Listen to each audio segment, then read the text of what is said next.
pasasalamat sa Panginoon sapagkat siya ay mabuti at ang kanyang kahabagan ay nanatili magpakailanman.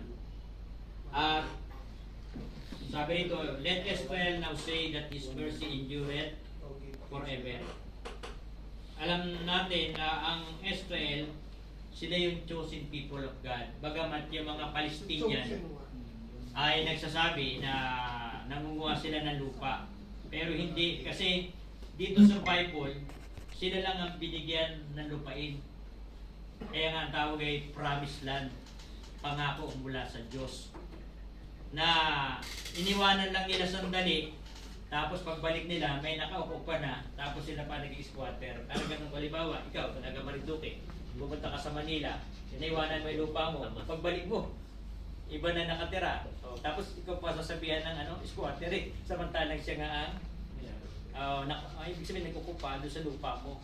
O, ganun na nangyari sa nation Israel. Pero hindi naman sila pinaalis, kundi pinausog lang naman sila. Kapalit ng formula ng X-Bank. Dito makikita natin na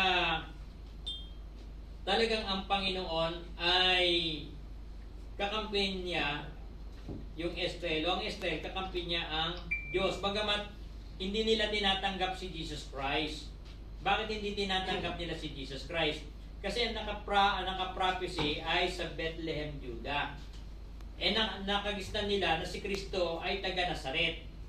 Ang layo ng Nazaret at Jerusalem ay ito at saka Metro Manila ang layo. Ngayon, bakit si Jesus Christ ay lumaki sa Nazaret?